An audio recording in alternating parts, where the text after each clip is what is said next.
Good morning. Today is October 15th.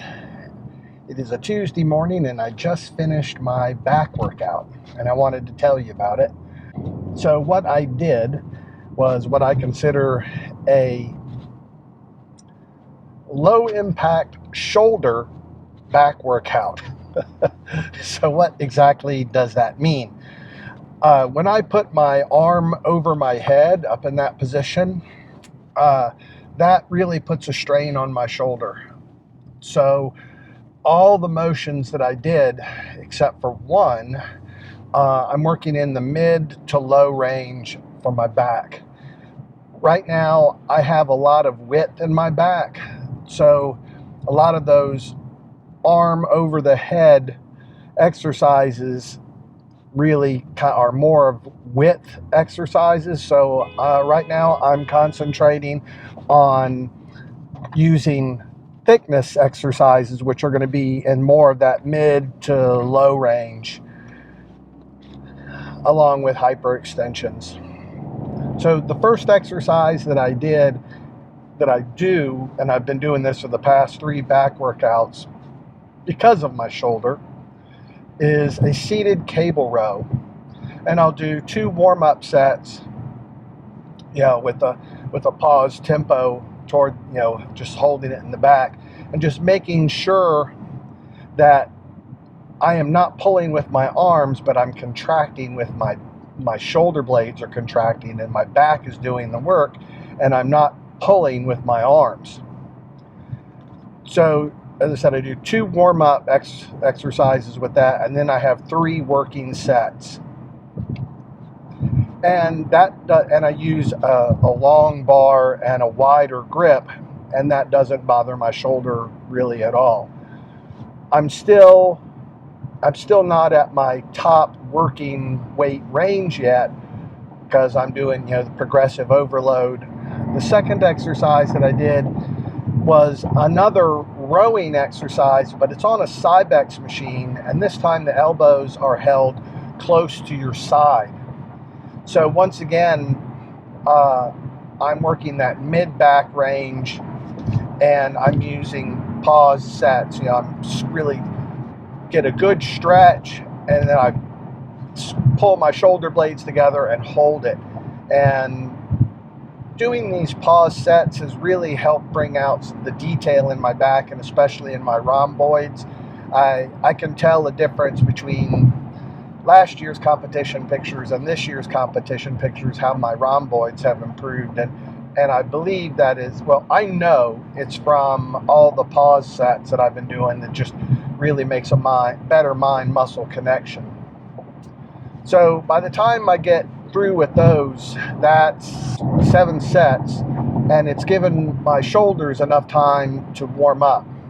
So I did 1 exercise with a lat pull down, but I do it on a Panetta machine, and I use the widest grip possible with the neutral hand position, and you can see that here in the video. So once again, I'm really focusing on contracting my lats and not just pulling my arms down, and I get a good stretch. So it limits my range of motion to some degree using such a wide grip, but it's more of a concentric motion than using a really wide bar. You get more adduction than you would using a really long bar. And with that neutral grip, it really hasn't bothered my shoulder yet. I'm only up to 165 pounds on that because right now I am not trying to push it. And right around that range it's enough of a challenge, but it's not bothering my shoulder. So the next thing I do, now that I've gotten my arm over my head, then I go to a pullover, the old Nautilus pullover.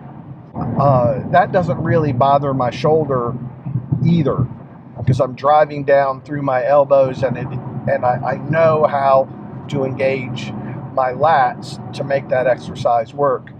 I am very careful about it. I'm still not pushing super heavy weight like I normally would, so it doesn't bother my shoulder. But that went okay today. I was pleased with that. And this is kind of a shortened back workout for me. I was a little bit limited on time, so I needed to get it done quick and dirty. Well, not dirty, get it done quick and properly to stimulate the muscle and not hurt my shoulder. So after the pullovers, I traditionally do rear delts on back day. That's something I picked up from Dorian. When I'm using a rear delt pec deck, I can feel it in my shoulder, so I'm not going as heavy as I normally would. I might normally finish around 180 to 190 pounds, and today I was topping out at around 135, which is about as much as my shoulder is going to allow me to do, but I can still make a good mind-muscle connection and just do enough reps to feel the burn and make it work. After that, I do my hyperextensions, because when you work the front of your core, you need to work the back of your core. So on back day, I do weighted hyperextensions. After that, I was done. So if I had had more time today, I probably would have gotten on to the hammer strength low pull machine. I like that one. It's plate loaded. And if my foot weren't absolutely killing me, I'd love to get back to doing one-arm dumbbell rows, but having all that weight drive down onto my heel is just so painful. So I'm getting limited in what I can do. There's an Arsenal, like it's the equivalent of a dumbbell row, but I didn't have enough time today, and it takes a lot of time to load plates onto it. But I do like that machine. So I've got to get home, get this uploaded, get the video done, and I am so far behind in all my client paperwork and scheduling after coming home from Vegas, and I am just kind of exhausted mentally and physically after Vegas, after Israel. It's just been an emotional roller coaster up and down with what's going on over there for me. I'm getting, all I want to do is go back, but I can't. I wish I could compartmentalize and put that out of my mind, but I'm having a really hard time doing that right now. I don't know why, but I've been kind of putting off really sitting down and thinking about what are my goals as far as lifting. And I know if I don't get onto this soon, it's going to be somewhat detrimental to me. I don't like having no direction. And I'm wondering how Chris Bumstead's going to do with retirement. Is he still going to be lifting? What is he going to do? 29 and retired. How nice is that? I hope you got something out of this video. If you have any questions about it, or if you need a coach, prep services, posing, whatever, nutritionist, that's what I'm here for. Leave a comment below. I hope you liked the video. Please hit that like button and subscribe to the channel. And this is Yaakov Baram. Yalla bye.